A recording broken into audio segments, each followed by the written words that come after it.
I mean, they don't need G'day. Good to see everyone out today, and we are getting down to the business ends of things, aren't we? So, two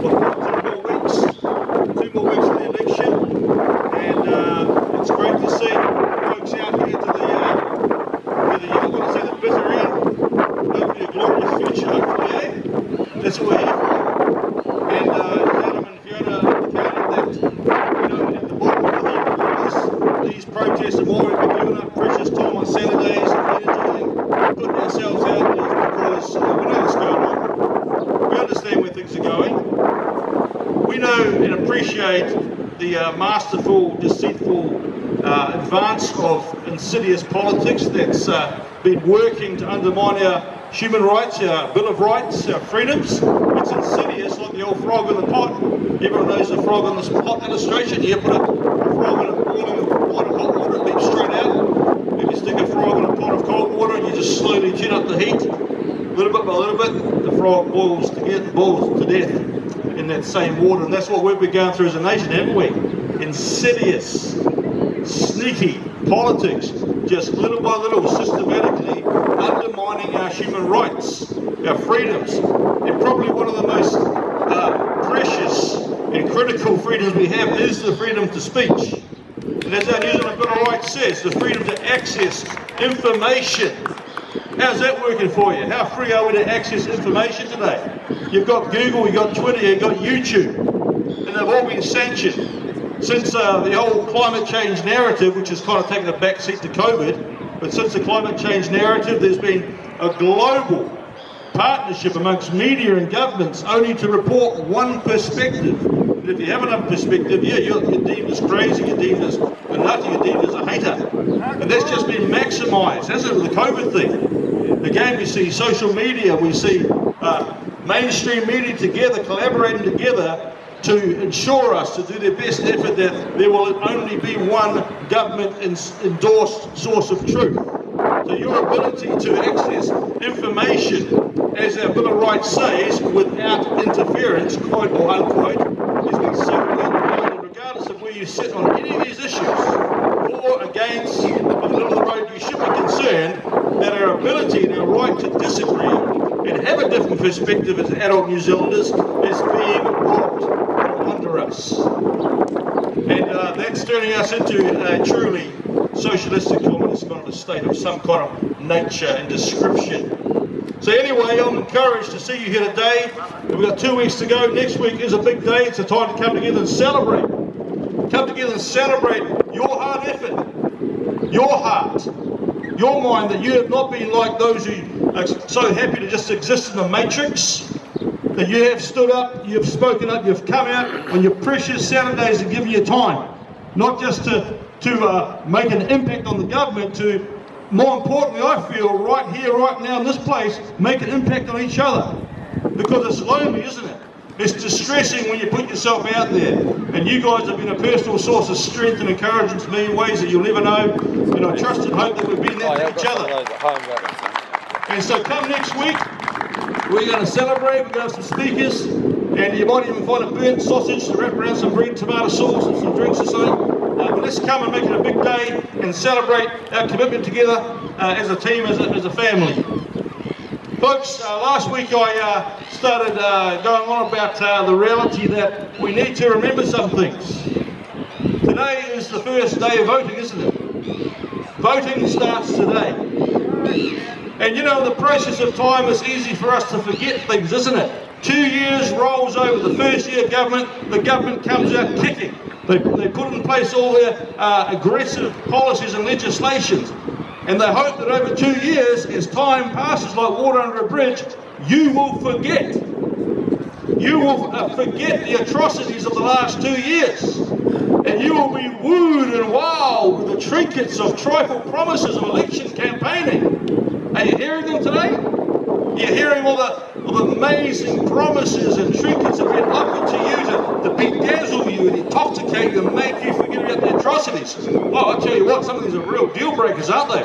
I mean, for instance, did you know that if this Labour government gets back in, they are going to change and rock your world? They are going to take away the little bits of paper, little stickers off your apple, knock your banana, so you can sleep at night in peace, knowing that you're not defiling this country with trash and rubbish. That's true. They're going to remove the stickers on that. It's a big fat hairy deal. Okay, they're going to make it easier for you to recycle that plastic spoon. Isn't that awesome? Got your vote yet? And then you get people like old silly Winston Peters. He's going to make smokes cheaper. Make smokes cheaper. That's good enough. No, I'm not against smokers. I'm not judging smokers and non-smokers. But you know, they throw these things out of election. All these fancy promises, just like bits of Turkish delight. The white witch from Narnia puts a Turkish delight. People forget the atrocities. And old Winston, he says, we're going to tighten up immigration. What a flaming hypocrite he is, eh? Campaigns on immigration. Campaigns he's a traitor. Campaigns that he signs the United Nations Migrant Pact. And here he is again, coming back with his old story. We're going to make immigration tighter. No, you didn't, Winston. You signed the document yourself, you hypocrite. You are the Queen Maker, Winston. You are, if anyone can be blamed for where we are as a nation today, this government, it's Winston Peters. He's the Queen Maker. Don't forget that. Don't be beguiled by the serpent snake, that devilish politician.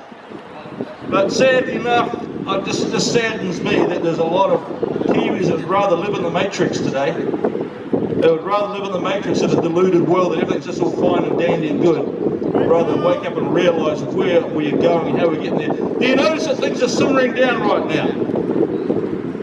Do you notice, we look around us, we think, where's the masses today? We've got great people here today. Awesome. We have more, but why is it all simmering down? We've been invited into a false sense of security with the campaign. You notice the government's not so gung-ho on the COVID thing at the moment. You've still got in the background the reports. You've still got them letting people into the country with COVID. They've turned the element down. The pot's been turned down. It's just bubbling and simmering away. Why is that? Because we're in the eye of a political storm right now. We're in the eye of a storm. The storm hasn't passed. The worst is yet to come, folks.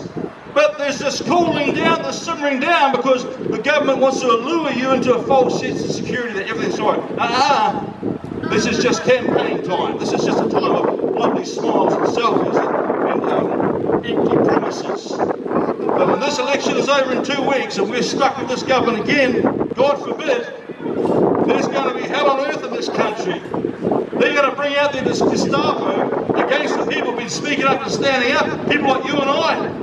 So don't be deluded, don't be under any false illusion that the storm has passed. We're in the eye of the political storm, and it's coming, and we need to be prepared. And folks, when you go to the voting booths, don't forget the atrocities of the last 2 years. I'm going to remind you very briefly today. I'm going to sneak a little bit extra time because we've got fewer speakers today, so hopefully give you that grace. But just don't forget how March 15 last year was exploited to introduce gun laws that they had put on paper in 2014. Don't forget how Kiwis' rights were taken away with that. Don't forget how the insidious censorship of your rights to access information began with the banning of Brenton Tarrant's manifesto, that scumbag, that sociopath. And regardless of what he was, and is still, don't forget that your adult right as a Kiwi was taken away to evaluate and assess information for yourself. That's disgusting. That's censorship. Folks, don't forget that we're paying millions of dollars to keep that sucker alive right now in that country too, by the way. We're still paying for his crime rather than kicking him back to Aussie where he belongs, or even better, giving him a one-way ticket to Saudi Arabia and letting them deal with it. Don't forget that, folks. Don't forget that the government is conspiring together with media, social media, mainstream media to silence the voice of anyone who opposes their globalist narrative. Don't forget that. Don't forget how we were shut out of the trial of Brenton Tarrant. We were shut out.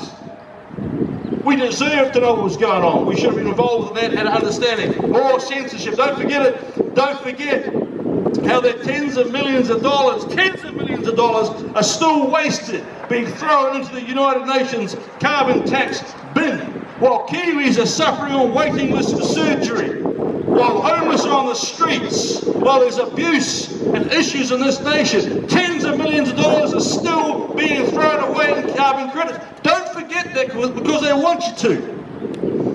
Don't forget how the government has been perverting the minds of our young people and confusing them to the point where a boy doesn't know he's a boy and a girl doesn't know he's a girl. That's despicable. This government wants to confuse you on many different levels, just like a bird that's flying and hits a glass window. It drops to the ground and it spasms, it can't fly, and they pick you up and do what they want with you. That's how we are to the government. They want to take your wings away from you, your freedoms away from you, and confuse you with all these kind of dogmas and ideology. Don't forget it. Don't forget the tens of thousands of the third world coming into our country unvetted, so that our culture has to be diluted to suit them, robbing us of the heart and soul of this nation that we love. Don't forget the COVID-19 campaign, the harsh, callous, cruel lockdown level 4, where people were topping themselves and killing themselves in tens of dozens, and the government, that's despicable government, just have swept them under the mat, under the carpet like dust and trash. Don't forget that. Don't forget the distress it's caused, the domestic violence, the suffering in families. Don't forget how they rolled out 5G in the stealth of the night of lockdown level 4. That's deceit. That's not transparency, that's deceit. That's dishonest. Don't forget how they stopped loved ones from visiting dying family and friends in hospital and left them to die alone. Don't forget how they stopped people from getting diagnostic treatment and assessments in hospitals so that they would lose their lives prematurely. Don't forget that. That's not kindness. Don't forget how that in lockdown level 4 we passed the most extreme abortion bill in Western history under this government. Don't forget, people, they want you to forget. Don't forget that Kiwis have been turned against each other. Kiwis have been invited to perceive each other as an enemy around COVID-19. Like we've got some kind of bubonic plague. Families have been turned against each other, friends have been turned against each other. People wearing masks, so scared to even get close to each other. That's disgusting. Those masks are a wonderful symbol, aren't they, for people being muzzled. Think about that. Masks remind me of people being muzzled of their free speech and their ability to free to think. Don't forget Labour's and Jacinda's personal cosy relationship with a New World globalist. She's very chummy with the Gates, the Obamas, the Clintons. Don't forget that Bill Gates, both as bad as each other. Bill Gates has been given permission to invest $100 million into New Zealand recently by our government. Interesting, eh? And we've signed up and given $27 million so we can be on the list of people to get their first vaccine, courtesy of Bill and Melinda Gates. Don't forget that. It's filthy politics. And what's coming after that? You better believe it, folks. Control. You're not vaxxed. You're not vaxxed. You don't work here. Your kids can't go to school here. You can't get on this bus. You can't get on this plane. Don't forget that. It's coming, folks. And don't forget, lastly, there's many more things I could talk about, but don't forget how this government is systematically destroying the backbone industry of this country, dairy farming and agriculture. Jacinda herself said that dairy farming was an old world terminology, and it was something from the old world. It's just beyond words, it's unbelievable. Systematically destroying the country through all these atrocities, and they want you to forget, because you have a sticker removed from your piece of banana wrapper, or you'll get a better recycling deal on your plastic spoon. It's just nonsense. It's nonsense. So folks, do come back next week. Do come back next week and we will celebrate what we've done together as a family, as friends, to do what we can do to stand against this tyranny, this global tyranny. And regardless of how this election turns out and what happens in this world, they cannot remove your crown. Because when others have sat on their backsides and done nothing and been silent, you have stood up. You've spoken out. You've had your say. You've acted out. And for that, you are my heroes. You are my champions. And you and I together, because of our efforts, regardless of how this turns out, we're going to be forever glorious. Huge respect, huge love. Aloha, nui, kudos to every one of you. Thank you.